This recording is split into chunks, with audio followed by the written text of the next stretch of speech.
aspect of breaking up is when you have stuff. Yeah, dividing up the stuff. Dividing your stuff. In today's day and age, people do relationships very differently from in the past. People don't always get married. People don't always live together. So whatever your situation is, there will be some entanglement, or maybe there won't be. But if there is, you have to figure out how to sort that out. And when you're in the middle of a breakup and the grief process and all of your emotions, it can be kind of challenging. Yeah. It's a big process. It can be a little daunting. It can turn into an ugly legal battle, or it can be a peaceful process if you let it. I will say this, as I did in the previous one about children. If the stuff and the estate means so much to you that you lose sight of how short a window of time between the separation and when kids no longer are minors and they're adults, like when they turn 18, that little breadth of time may seem like eternity to you when you first begin it, but it's over like that.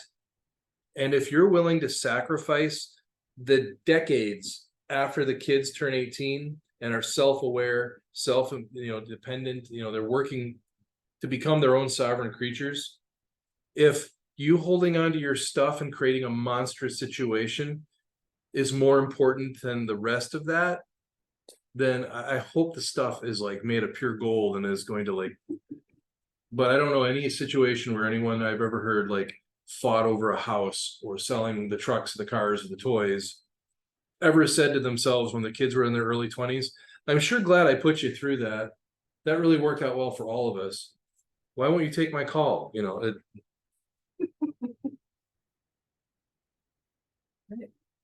Thanks for sharing. It seems a little personal.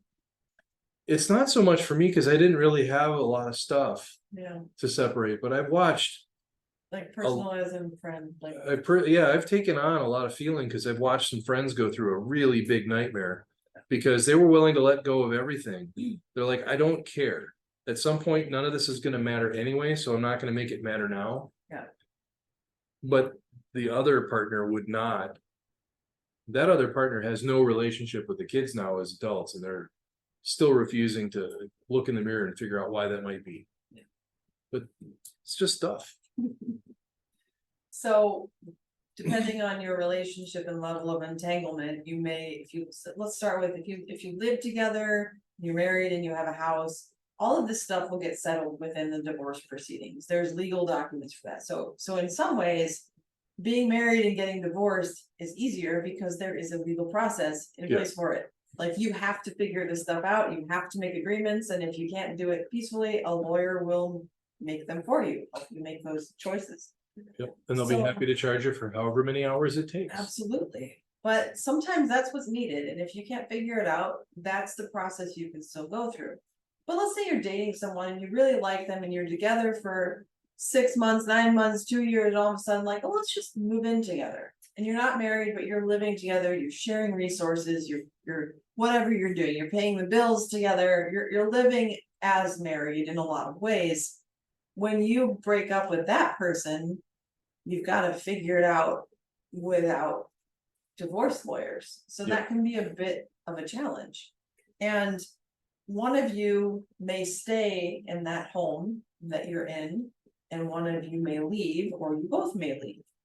Regardless of what happens, the ending of a relationship warrants a resetting of your living space. So if you have a partner and you break up with them and they move out, it's a really good idea to also move out. I don't mean physically put all your furniture on the street, but take a week away, make sure all of their stuff is out, and then come back and reset it for you and your energy. What you like, change things so it fits you. So you're going to be going through your grieving process after this person's moving out. And if whatever thing is in your home that they put there may or may not make you happy, sad, angry, or whatever, you get to reset all of that stuff. It's kind of important. Yeah. And if you have no children, no pets, and after this breakup, you're going to continue to be single for a while, you still have to look in the mirror and go, am I the kind of person that I want to be? Can you look yourself in the eye in the mirror, or go out to whatever it is that makes you happy and feel at home there? Or are you going to be struggling with yourself because you made a big stink over stuff? You have to be very mindful of the amount of attachment you have to things. There may be very legitimate items that have to be sorted out really well. And you may actually have to take it to the legal extreme to settle it. But if not, ask yourself, 2 years from now, am I going to care about this hat, or this, item, or these pants, or that picture? Yeah. And if not, why create the stress for yourself? It's also, if you're the one leaving, take everything that is yours with you. Yeah.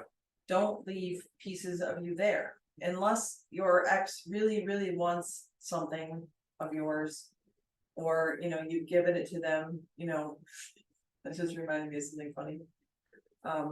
In one of my breakups, my ex had given me a bicycle, and in the breakup, he very angrily took it back when he was leaving, which I chuckled at. I'm like, okay.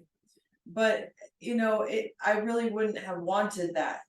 I probably would have given it away anyway. But it's just that feeling that he had of, I gave you this, and now I don't want you to have it anymore, so I'm going to take it from you. I'm like, okay, you can have it. Yeah, and be mindful, you may put an emotional attachment to an item because you think it's going to affect the ex to be in some negative way to remove it from them. If that's your mindset, man, you got some work to do. Yeah. A lot of this is reminders when you're thinking about sharing space with someone. Obviously, if you've been married for a long time and you're moving out of a home, you're both very integrated in that space, and you need to go through and declutter it and reset it and clean it if you're the one there or you're the one leaving.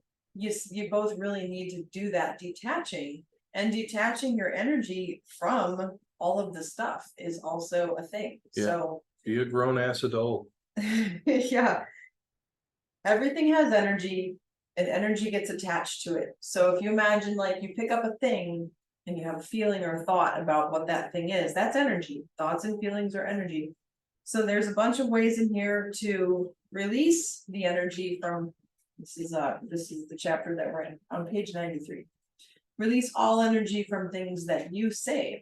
So if there's things that are yours or that you want from that relationship, still reset the energy on that. That can be sound clearing, smudging, or just blessing them. Maybe taking them out and putting them out in the sunlight, just whatever it is, you reset your connection to those things so they're no longer associated with your past. Here's another trick I've learned.